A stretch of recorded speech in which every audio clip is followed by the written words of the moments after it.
and I want to tell them, hey, come to Belarus. But of course, they don't have any money to come to Belarus because they've already have it all stolen by the government, probably. Yeah. Trudeau, Yeah. man. Oh gosh. Okay, yes. we're back. Thank you. Thank Sorry you, about gentlemen. Thank you so much. I think it's, okay. I left off on, being a white male in North America. Straight. Yeah, and you have to apologize because before you get into the universities, they will tell you to go into a course to apologize for being a man My God. and prepare you to not be a serial rapist, even though they will think that you are. And I thought you were They will joking. give you, no, I mean, they will Gosh. give you courses in university to properly integrate in society. Now, the world is against you because Incredible.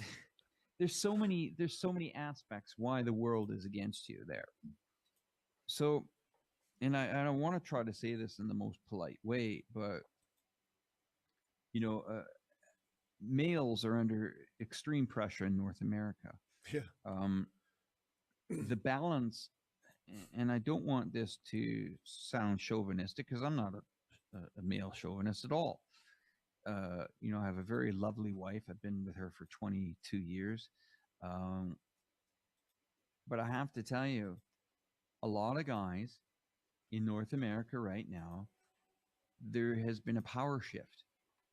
And it is not a society where being a man is a very clear territory. And there's facts to back this up. It's not me making these numbers up. They're facts. If a man is married to a woman in North America, this could be the same with other countries, but I'm just saying this because I'm Canadian. At any time, a man could wake up in the morning and his children, he could lose custody of them. Wow, yeah. And that is facts. That is through court filings that a man loses custody in 97% of court cases. Mm-hmm. Yeah. That's the first one. Then anything improper in the workplace, God be it, if you said the wrong thing, let alone, okay, did anything, but let's say you upset someone or misgendered them or gave incorrect pronouns, or you could be so equally canceled. Now, I'm not making this up. There are laws on the books now. Bill C-211 in Canada. That's what Jordan Peterson fought so hardly against and actually lost in the court in Canada. So then if you manage to escape all that unscathed and you become a 24-year-old university graduate after racking up $100,000 to $125,000 in debt at a pretty decent lending rate now of probably about 8.75% lending rate on a student loan, Visa and MasterCard will be waiting for you at 24. And Visa and MasterCard comes in with a nice principal rate of about 19.6% per year. So now you have a nice student loan, you have a beautiful Visa card, and the car companies come for you because you're going to have to drive to get to a job, because it's not like Belarus that has affordable transit. It's not like Belarus that has safe transit. This is America. This is Canada. You got to get to work. So the government convinces you to buy a car on a 4 or 5 year term lending rate. And this is amazing that the average person in these countries buys a depreciating asset and renews it every 3 or 4 years. So during a person's working career, they lose an absolute fortune, anywhere from $250,000 to $350,000 to $400,000 in depreciation vehicles throughout their career. And this is a country that thinks it's normal to educate people or pushes people into buying a car and watching it depreciate. While they buy their car, they're paying taxes on the gas. But not only are they paying taxes on the gas, they're paying taxes on the wages that they made to pay for the tax on that gas. Then they drive that car home and they're paying insurance on that car, but they're paying tax on that insurance. But then they're parking that car in their house that they're paying property tax on. So they're making money at work that they've paid tax. They pay tax to drive the car, and they pay tax on lending the car from the bank, and also tax on the property tax when they've got home to do that. So at the end of the day, the government talks them into stay working till 65, stay working till 67. You can make just a little bit more money. But the government damn well knows the lifespan of people in countries like North America. Do they live to 80? Do they live to 85? How healthy are they in their mid 70s? Okay. And the government knows that these people will pay a pension for probably 40 or 50 years of their working career. And maybe some of them beat the system and live to 80, 85 if they move out of the country. Okay. But if they stay in the country where it's got not great food, it's a lot of it's processed, as you guys said earlier. Strawberries taste like strawberries. Okay. Not the bananas like I ate in Canada that tasted like cardboard. No joke. So after the government puts you through that, there is a silver lining for them. They will allow you to go out and buy a case of beer and give you a little bit of food to make you feel warm and happy each year.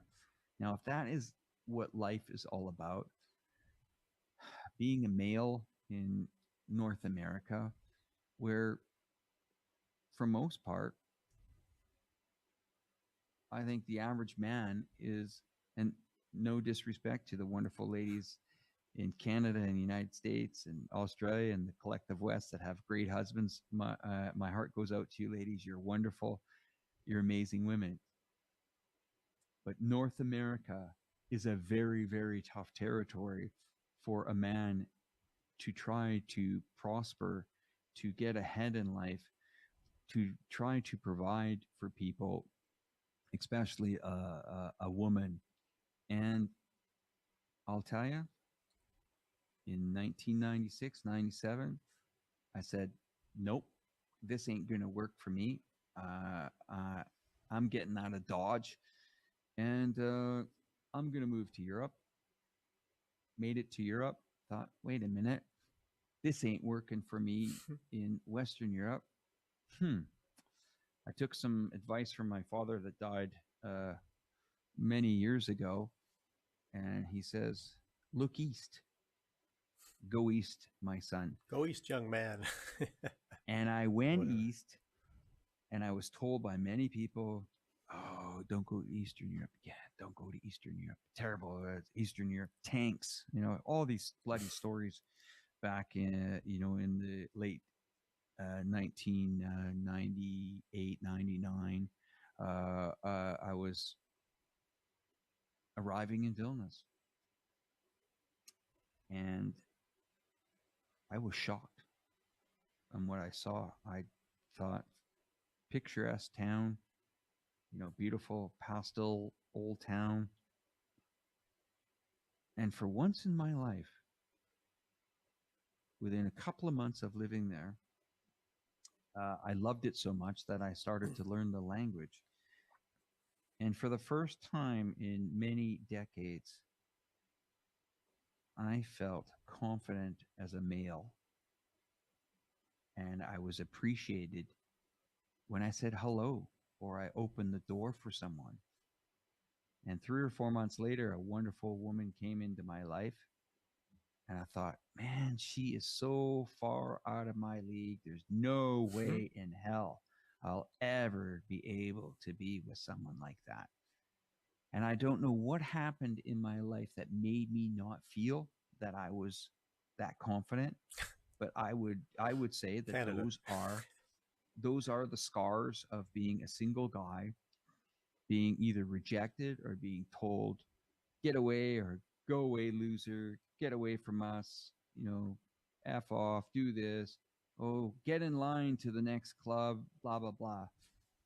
But I walked into that city and within a few months met the most wonderful, kind woman that has been with me for over 20 some years here and treated me with respect. And I said, wow, have I found the mothership?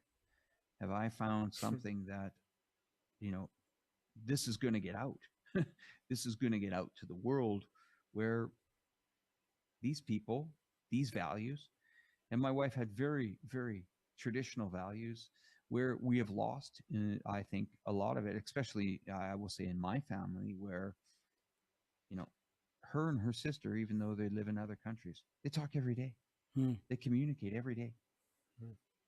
And that are the values that I want in my life. And, to hear you guys live in Belarus, both of you have Belarusian ladies, right? Yep.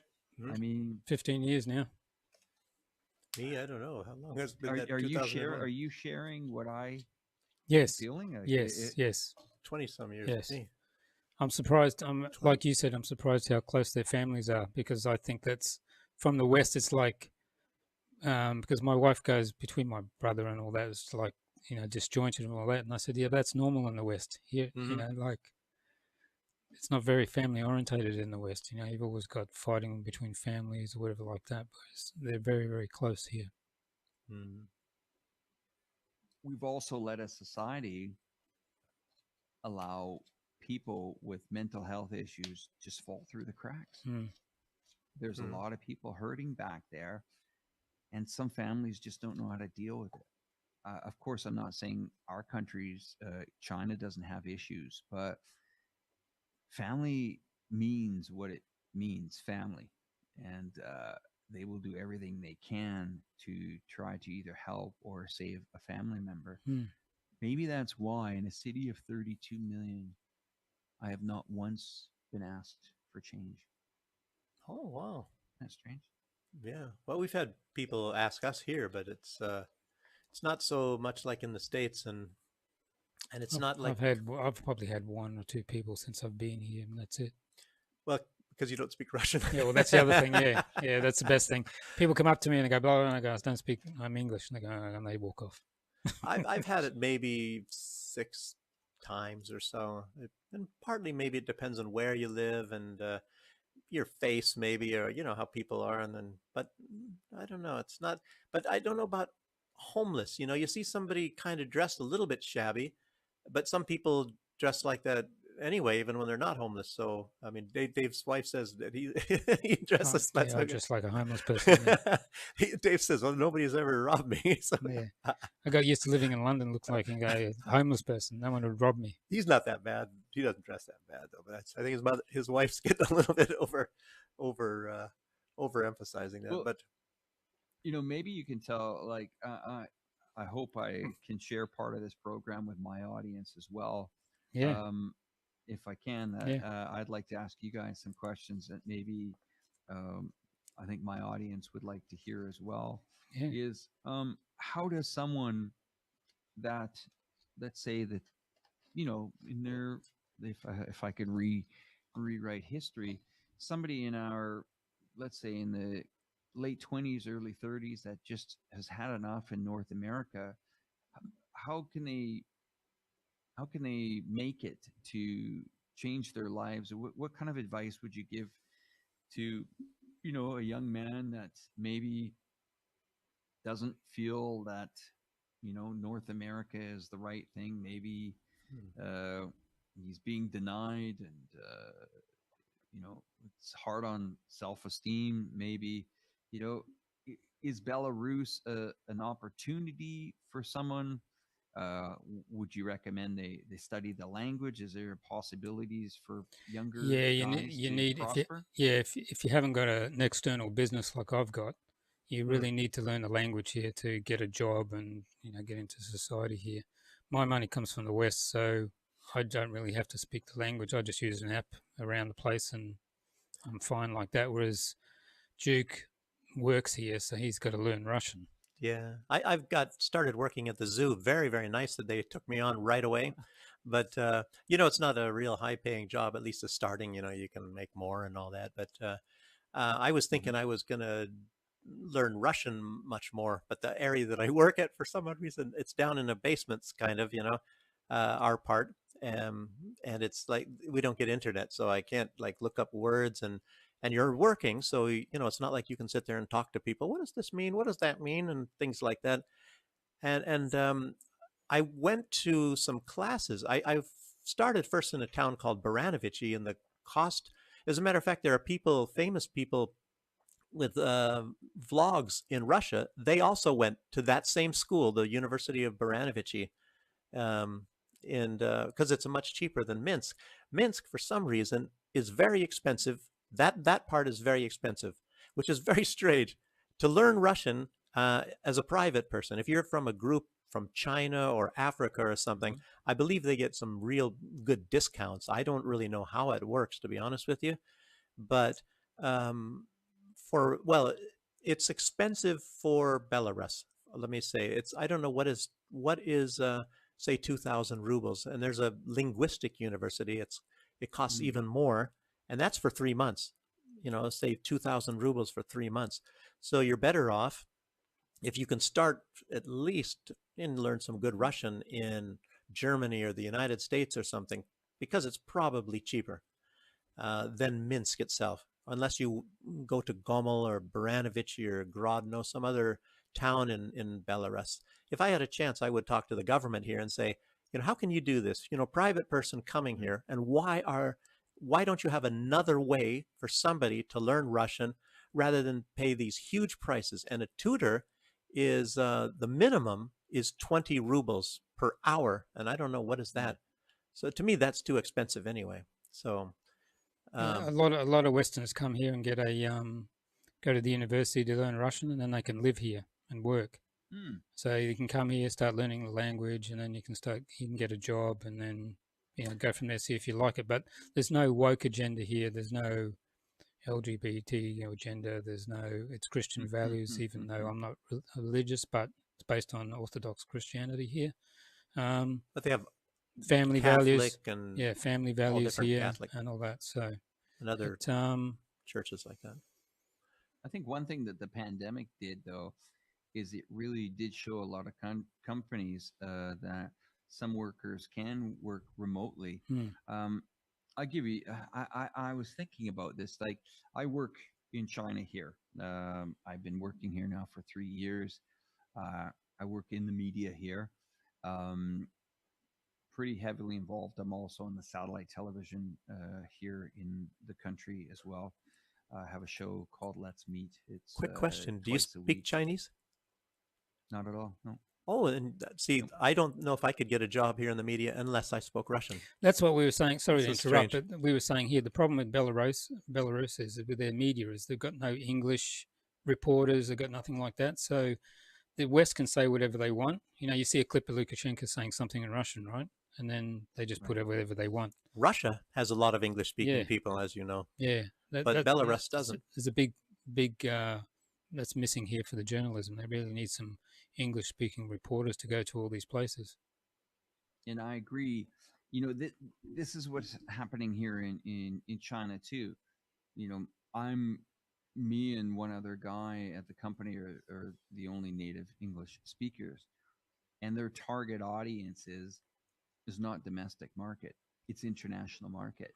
And they look at they're gonna in 10 years these guys are gonna, not just this company but this country is going to take over the media by storm, because they're investing and they're understanding. And it's guys like you and I and that have these shows as well.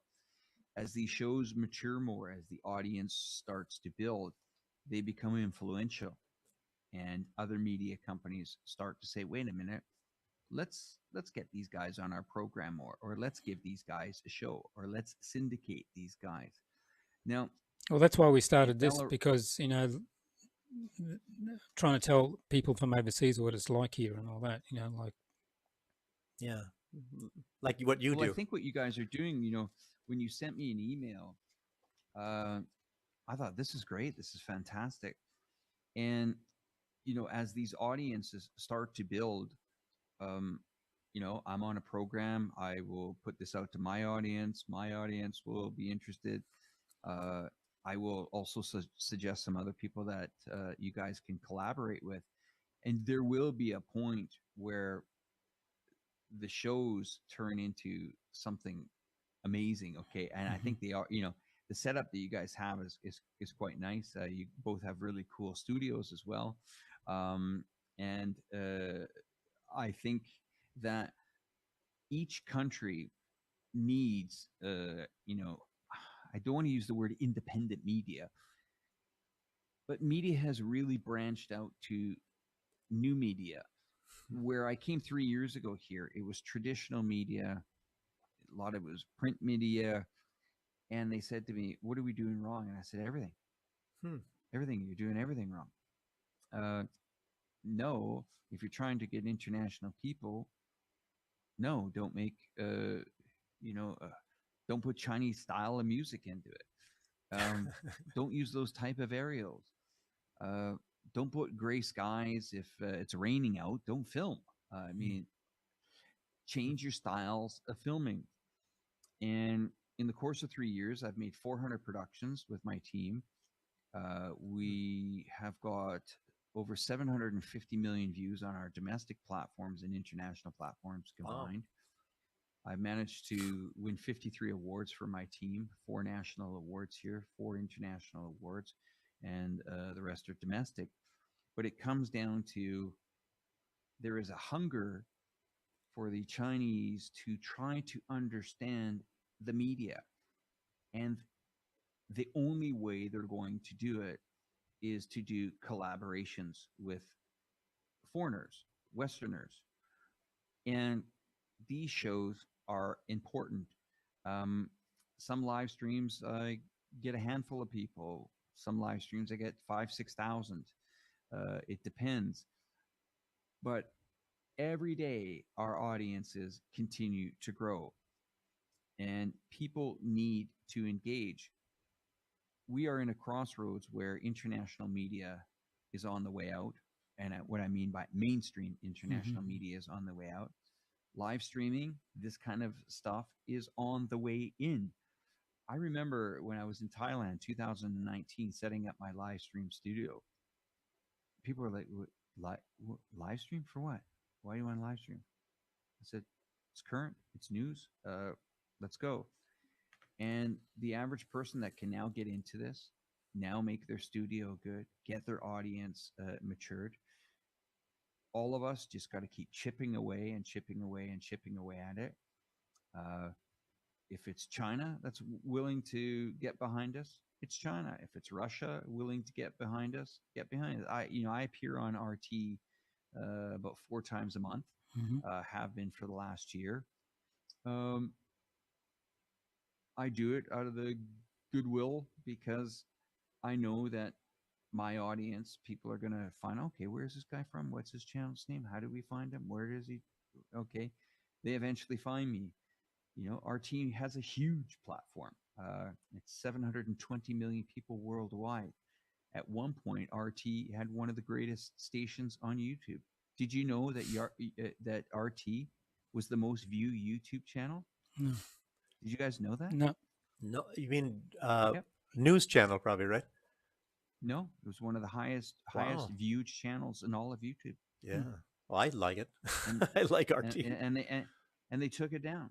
Their studio is state of the art. The talent that is working for them is unbelievable. I've met 20 or 30 of these people in person when we did the live stream from the Great Wall of China. The professionalism, the way that they put it together, I have never seen anything like it.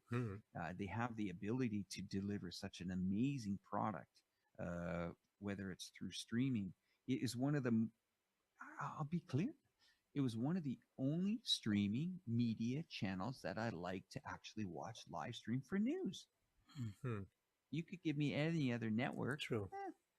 but it's the way they put the news on the channels, the way they use the graphics, the people that design the logos. I mean, it's just very good operation, and we can all learn from companies like that. But at the end of the day, to round off my question that I had for you guys, I think we're at a pivotal point in history where even if you asked me, if I was a young guy now from Canada, I would say to a company, you know what, guys, let's say you would want me as an employee in your company, but could I work from home? And they would say, yeah, but you could work from home, but okay, can I work from home at 50% of the salary? Now that would get their attention, right? Mm-hmm. And say, as long as I deliver my product from home, are you happy with that? Okay, well then, pack up your laptop, head on over to other countries like Belarus, and take a 50% pay cut. Yeah.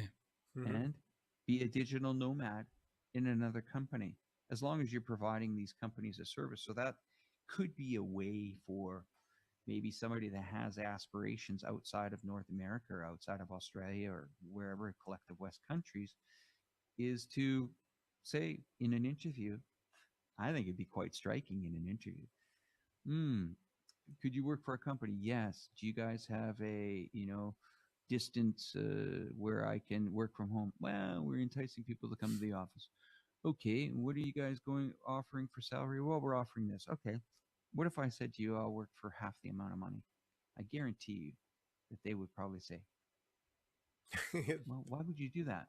Because I don't really want to live in North America, and I'd be quite a good worker, and I just want to live in my life somewhere else. They would be intrigued enough. So Yeah.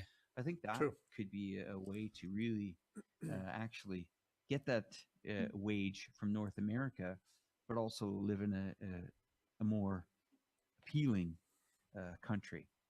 What do you guys think? Thought of that? Yeah, definitely. Definitely. We know a person from California who's here. He's doing his doctor's degree, medical doctor. medical, and Okay. and he's the cost is like 10% of what it is in North America, right? There's no loans, there's no nothing. When you finish, they send you to somewhere, another city for a couple of years, rent free, right? So you're saving all this money all the time, and then you got no debt. When you're finished, well, there's no debt. That's it. So you just got to go somewhere. They'll pay for it. You go somewhere for 2-3 years in another city. When you finish there, then you can move wherever you want. And then if you want to do a specialty, unlike in the West, you just got to do 6 months here. So say, you're a GP or whatever at the moment, and then you want to do a specialty in gynecology or whatever, you just do 6 months and that's it. You don't have to do another 3 years like in the West. And then if you want to do something else, you just do another 6 months and now you're a specialist in this. So there's a few people doing that here now. One of the guys from California is here. Wow, that's absolutely amazing. Mm. I was going to also ask both you gentlemen, I would like to invite you onto my show as well. Maybe in the next, I will be gone for probably a few weeks, but probably in either the first week or second week in July.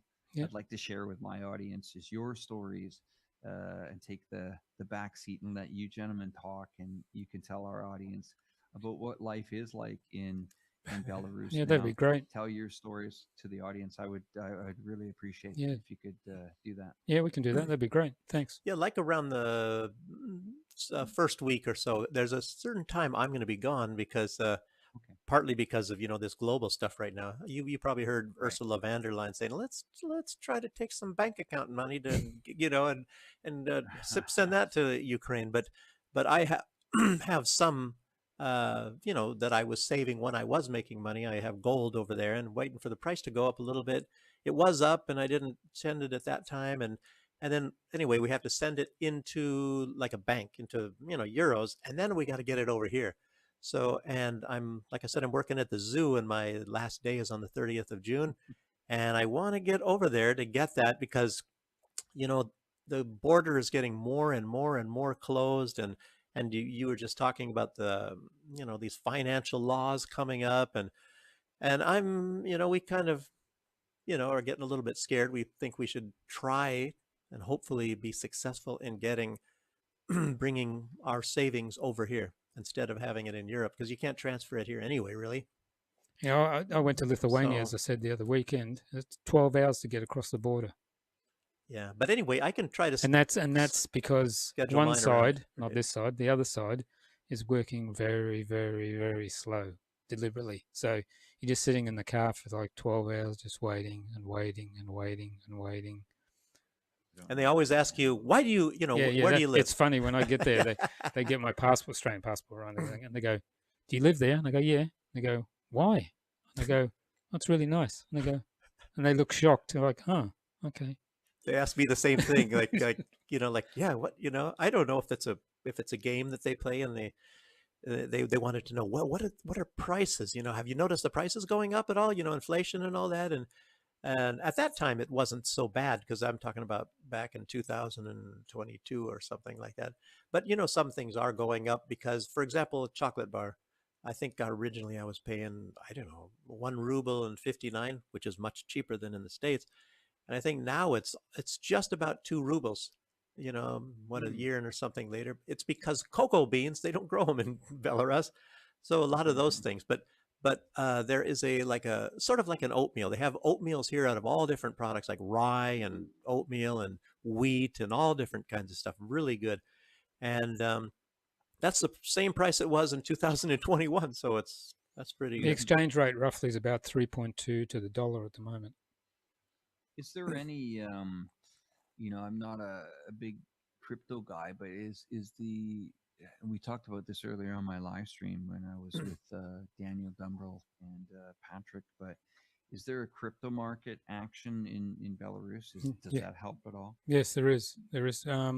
One of the guys we know, his wife has just joined one of these new crypto companies here. So you can bring crypto in here and sell it and buy it and do whatever you want. Wife? You mean Steve's wife? Yeah, he's a guy that says a lot about like the women thing. He's from I think New York area, and talking about how the women dominance and all that, and he's really pissed about that in the United States too. So anyway, he's got a There's a huge expat community here. It's very large. Not as big as Russia. Well, I mean, I would put Belarus on my list here soon. When I get back traveling in Europe, I'll definitely swing by to spend some time with you guys. Best in June. June, I find, is the best month. I've been saying that. I don't say it because it's June right now, but I think a little bit later it gets a little hot, and earlier it's a little too cold. Maybe. Next week it's going to be 28 Celsius here, so it's pretty warm. So it's nice. So fantastic. So tell me a little bit about you guys' channels and when you guys broadcast and how you broadcast. I'd be interested to hear that if you got. Well, in the studio here, we broadcast Sundays and Wednesdays, normally 8 p.m., an hour earlier, like for you, because it's late there. Or we did last show, we did another hour earlier because John Aluni was just finishing work in London, or just in Milton Keynes. So we sort of slightly adjusted, but it's normally 8 p.m. here, which is about 6 p.m. GMT, Sundays and Wednesdays. And we're trying to be regular, as you know, so, regular time. And what we normally do is Duke goes through, and myself, we find a lot of news articles. He gets a lot of videos, and we just play them and talk about them, and try and also talk about Belarus. That's it. Oh, fantastic. And then we've just now starting to get, because we're just building it up, just getting over bits and pieces. The studio's finished now, as you can see. And we're just... thought we had all the technical glitches worked out. Yeah. Well, I've got a brand new computer we put in, so that should fix that. We've got now some new 4K cameras, which we're about to start using, because these are actually just normal webcams. And we're slowly getting there. As you know, it takes a bit of time, but we're trying to be regular. Wednesday, Sunday, same time. So do 2 to 3 hours of just talk about global events, and we've got a little section at the end called "You Don't See That in Belarus," and so we just play videos of, you know, people zombies in Philadelphia and, you know, those sort of things. People fighting with machetes and Fighting with machetes and things like that. We even have guys taking a dump in a garbage can. And yeah, in New York subways, all that sort of thing. So there was one with a guy having sex with the tailpipe of a car, but I don't think we found that one. Yeah, so so that's what we're trying to do, and we're just getting guests now. You know, it's and which channel do you guys want to build the most? Which is the main focus? Well, we've got like 2,600 on YouTube, but we keep getting censored there all the time. You know, like they don't send out notifications. They don't send out notifications anymore, and they keep banning us for 10 days or 5 days. So we're just trying to build up Rumble now. Okay. Yeah. All right. So, you know, another platform that quite surprised me, the X platform for live streams. I had a live stream. I only have 2,200 people on X, but I did a live stream on there. I think it was about 4 weeks ago, and it put my audience up to about 2,500. Oh, that's good. Well, we are streaming on X right now. So right now we're streaming on YouTube, X, Twitch, and obviously Rumble. And have a look at Kick. Kick, yeah, I heard about that one. Kick. Yeah. Kick, for some reason, once it gets going in, you know, I think the consistency will be there. I still think X, eventually you're going to grab the algo on X and it'll rock and roll. But I'll put the push out to my subscriber base as well. I'll send them a link to watch this show. And I'll do my best to support your guys' community as well. Okay. Oh, awesome! I'll send you the link for the Rumble show anyway, and that's great. Thanks for coming on. We really appreciate it.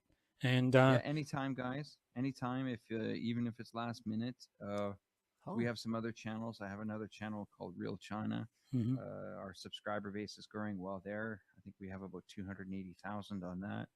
And our Inside China has, I think, just over 500,000 there. So those are some other channels that we can connect next time, and we can bring our subscriber base over to help you guys the best we can. I really admire guys like much you appreciated. that are spending time doing this stuff. I know it's difficult. I'm not even in my studio now either. I drove back from Daniel Dumbrell's house where I was at earlier this evening. And I know what work it takes to just get that studio up tonight. So, yeah. Wow. I get it. Yeah. But anyway, guys, I'll do what I can to help you guys out. And I really appreciate the time that you gave me to talk to your audience. Well, we appreciate your time. Your time. Yeah. And like I said, when you want us to come on your show, just let us know. And we'll be there. Absolutely. Sure. Okay. I'll do that very shortly. Thank you very much. Guys. Really appreciate it. Thanks a lot.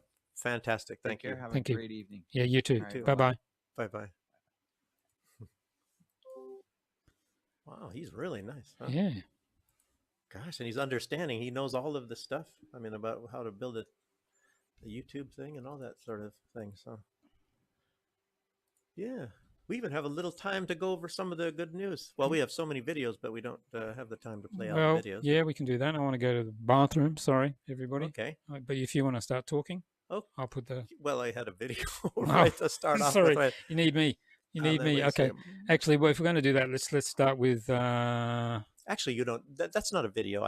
It's a photo. It's just. I'll beat you with this photo. Oh, okay. It's. The Belarus thing. Yeah, Lukashenko congratulated Z today on his birthday. There you go. That was it. That's the only Belarusian. Not in person, though, right? No, not in person. Okay. No. But as we mentioned to Alex, Belarus is joining the Shanghai Cooperation Organization as a member this year, and that'll boost the place. As you've said, there's lots of Chinese here. There's that great wall park or Great Stone Park. There's an industrial park here full of Chinese. It's a big, huge conglomerate of Chinese here. Yeah. So hang on. Well, what I'll do is I'll just grab this. I can just start chattering because I have a lot of chattering here today. Chattering. Okay. Yeah. Just get rid of that. You can get me a can while you're coming back. Get you a can. Make sure you wash your hands first, though. Yes, I will. I will. I will. Just And I'll just put you on the camera. okay. There you go. It's all yours. Okay. It's all mine. Okay.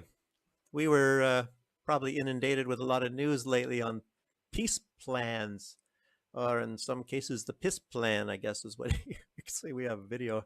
I can't remember who it was. Somebody from, I think it was Moldova leader calling it a piss plan or something, a piss summit. I don't know. But anyhow, you got Zelensky's plan and you got Putin's plan for the most part. And Zelensky's plan hasn't really changed in the past weeks or so, basically. You could just say he just demands that Russia surrender, complete capitulation or something like that. And that's his peace plan, even though, Ukraine is the one that's getting more and more backed up against the wall. So his was, and it's I guess it's going on right now. It's the Bergenstock, Switzerland resort, Bergenstock Resort, where 92 countries are supposed to attend, meaning over 150 countries will not attend. And if it's like, was it Colombia? They were going to attend, and then they backed out at the last minute, partly saying it's meaningless without Russia there, but a lot of the other countries are saying the same thing, which is all 100% true. And the leader of Colombia, realizes it's just a, I don't know. There's so many different leaders have different opinions. Some say that it's just for somebody to be begging for more money, Zelensky's thing, or it's for other purposes, PR purposes. And in my opinion, it is just he's trying to get a consensus and use that as power and, point the finger and say, see, Russia, everybody's on Ukraine's side and not on your side. So get out. That's just, in short. But he's like saying Russia should withdraw all troops from the land formerly Ukraine, which actually they were formerly Russian before that, a lot of them, at least the ones that Putin's in. Donbass was given to the region called Ukraine originally. That was the first area. And they never ever wanted to be any part of Ukraine ever. And then you got the Crimea and all these places. None of them, they never belonged to Ukraine in the past. But and then he said, well, anyway, what else? What does I say? That Russia withdraw all the troops from former Ukraine. And it's strange because in the Donbass, as far as the Donbass is concerned, it's is that really Ukraine's? They were bombing those people for 8 years when it was a part of Ukraine. They were bombing them for 8 years. And Poroshenko, who was the president before Zelensky, said, well, we're going to ensure that the children of the Donbass spend most of their time in the basement, while our Western Ukraine children will be going to school and on to university. So do you think that's a type of, government that should be running the Donbass area, or do you think it should be Russia that doesn't have that opinion?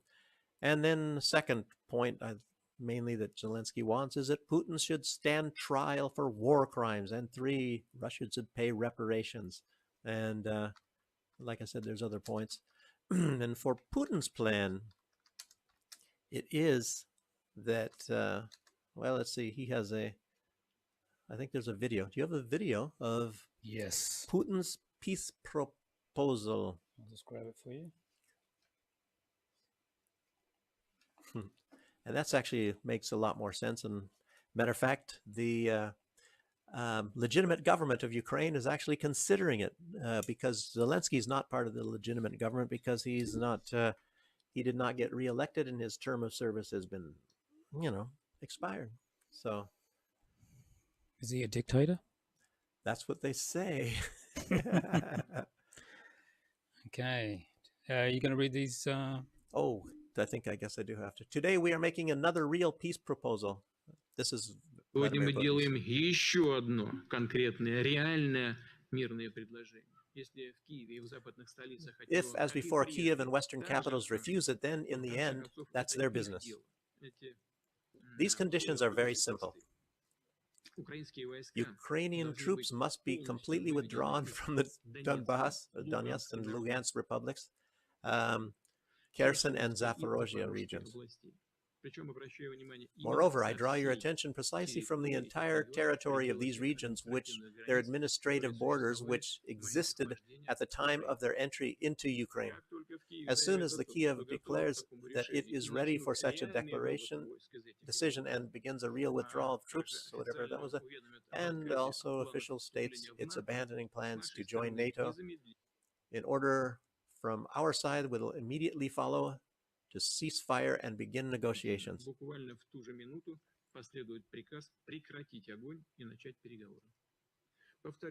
I repeat, we will do this immediately. Naturally, we guarantee the safe and unimpeded withdrawal of Ukrainian units and formations. So that's his peace proposal. It sounds a little bit, it doesn't ask for any kind of surrender or anything like that. Ukraine must surrender and face war crimes, you know, which he actually could say because there have been some very serious crimes. There has been lots. Yeah, lots of crimes. You're right. And there's also, we have Stoltenberg. We have him talking about about Putin's. I mean, I think he went to the speaking class with Biden or something. So I think he's getting worse. Have you noticed? Stoltenberg, Yeah. or Biden. No, Both of them are getting worse. Yeah. So, and look at his body language, Stoltenberg. You have to see this video. This is pretty crazy. Click, click, click, click. Yeah, I'm trying to make sure it doesn't spray. Means that Russia should achieve their war Look at his body language. aims by also expecting, or expecting that Ukraine should give up significantly more land than Crossing his arms. Russia has defensive. been able to occupy so far. So this is not a peace proposal. This is a proposal of more aggression, more trying to stop the aggression, and it demonstrates in a way that Russia's aim is to control Ukraine, and that has been the purpose of Russia since the beginning of this war, and that's a blatant violation of international law, and that's also the reason why NATO allies continue to support Ukraine. That's strange. What about the Minsk agreements, where Donbass, the entire Donbass, Lugansk, and Donetsk remained as part of Ukraine, and Putin signed it, and so did the West, but the West didn't follow it. Is that Putin trying to take over Ukraine, or is it the West trying to take over Ukraine and maybe expand this Nazi ideology? Speaking of which, Max Blumenthal's wife. Yeah.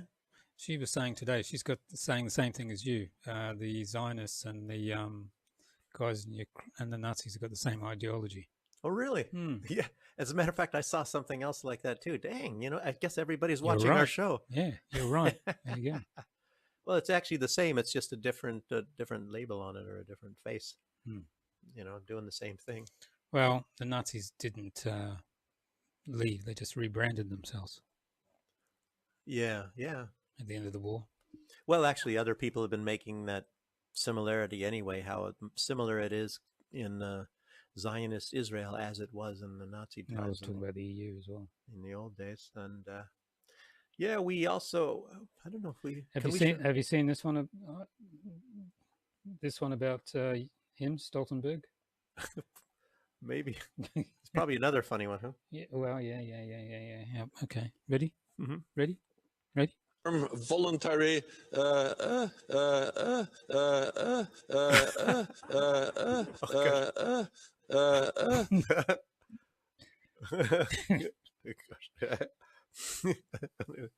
put that one together? You can probably put some good videos together. Somebody out there should do that with, maybe Stoltenberg talking to Biden. And also, Trudeau made a mistake today. Did you hear what he said? No. Freudian slip, or maybe he was... hang on, I'll just grab this one. I've got a few still. So listen to what he says. In every way we can, because we know that Russia must win this war. Sorry, that Ukraine must win this war against Russia. At least he's laughing about it, huh?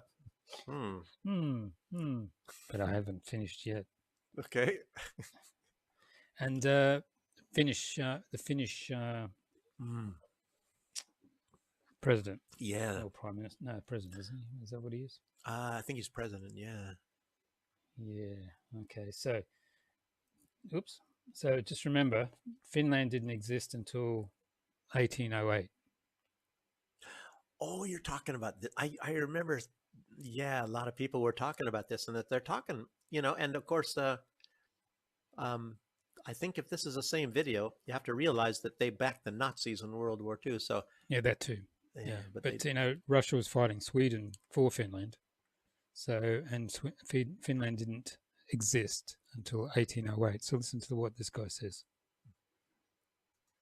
1300s, we've had over 30 wars and skirmishes with Russia. From the 1300s. Yeah, from the 1300s. Yeah, it's a bit of an exaggeration there. Wasn't Finland part of Russia for quite a large part of its history? Yeah.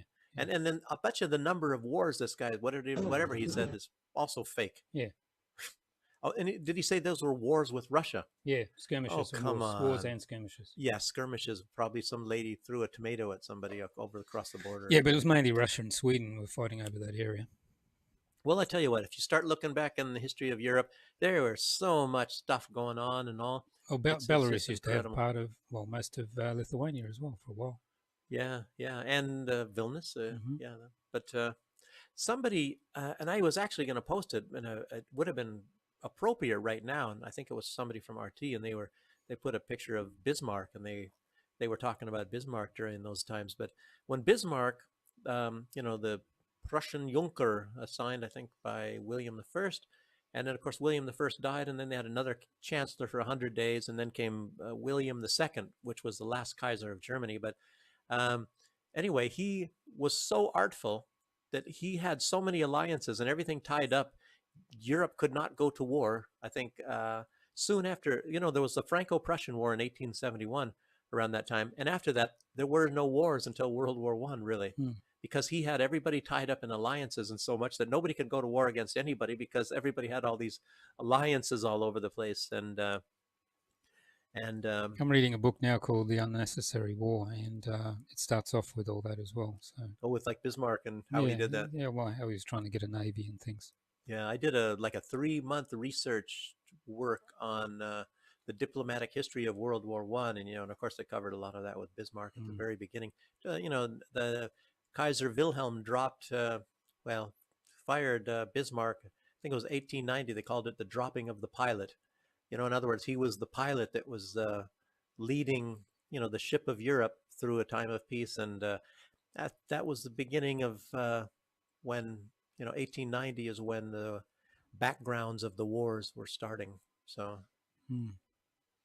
okay, but I was having I don't know. I had a time period. I was going to put a lot of these. I don't know if you can play these on YouTube. These mobilization videos. Don't know. Do you want to get off YouTube?